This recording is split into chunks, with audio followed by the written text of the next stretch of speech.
美国朋友圈越来越小，中国的朋友圈越来越大。接下来，白宫将无牌可打。大家好，我是肖映华。最近，白宫在对付中国的时候，又发明出了一个新概念，叫做去风险化。耶伦、沙利文先后在公开演讲中引用了这个词，说美国现在为了排挤中国、拖全球供应链后腿的做法，不是想要搞大国对抗，是要给美国的产业去风险。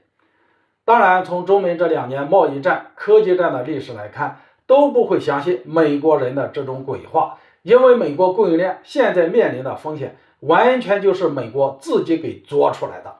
如果当年美国没有嚷嚷着要和中国全面脱钩，全球供应链稳稳当当，大家一起赚钱一起花，根本不会出现问题。中国从加入 WTO 开始融入全球供应链20多年，在美国跳出来指手画脚之前，没见任何一个国家说中国是全球供应链的风险源。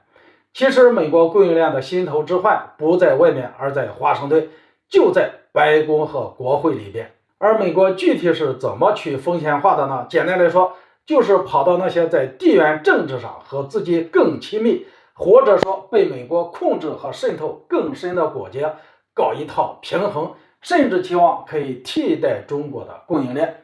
最近一段时间，拜登这么卖力，把日韩强行捏在一块儿，大概率就是出于这个考虑，尹锡悦削尖脑袋要把自己扎进美日同盟。岸田文雄取消日本从2019年开始对韩国搞的半导体制裁，也都是为了这个目标服务的。美国当年鼓动印度和东南亚与中国抢制造业的蛋糕就没成功，到现在到了高端产业领域还是没有得到教训，又故技重施，最后结局也好不到哪里去。美国现在这套重塑全球供应链的想法有2个致命的弱点。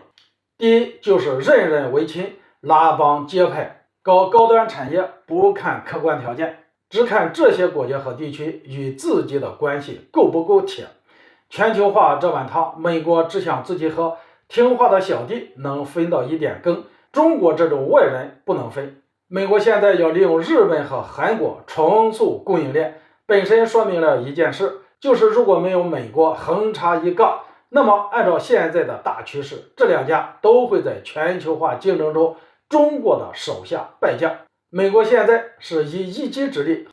在和市场规律做斗争，不但事倍功半，最后大概率也办不成的。第二，就是用人而疑之。这个说法在官渡之战前，国家给曹操分析天下局势的时候提出来的。国家当时的说法是，曹操这一战能够压倒袁绍，原因之一就在于杜胜。袁绍不但任人唯亲，而且即使是亲，用了之后也会百般的猜忌。美国现在对韩国和日本就是这种心态，尤其是日本，当年日本的半导体产业可是被美国亲手给拆解的。现在美国要让日韩联手摆出来的态度，也不是真正帮他们解开历史矛盾、精诚合作，而是单方面强逼韩国让步，捏出一个美日同盟。美国为了保证自己在美日韩同盟中绝对的话语权，就在给合作对象埋雷了。这种各怀鬼胎、互相猜忌的所谓同盟，注定是走不长远的。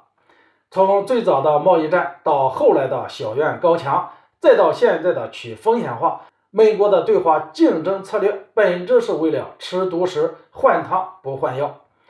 从客观上来讲，全球化的蛋糕非常的大，完全足够所有国家一起来分。中国的态度是和大家一起把蛋糕做大，共同分享成果。但是美国非要另辟蹊径，非要盯着中国的盘中餐抢食，抢不来就恼羞成怒，这样小心眼的超级大国只会引起桌上其他食客的警惕。现如今，中国的合作项目已经广泛铺到亚洲、拉美、非洲、欧洲，广结善缘，朋友圈不断扩大。只要是愿意合作的国家，对中国来说都是好的伙伴。真正做到了不兼远近，一视同仁。相比之下，美国推出的印度制造泡泡糖，梦想着当小中国的越南，最近和中国越走越近，有美国驻军的日韩已经是他最后的救命稻草了。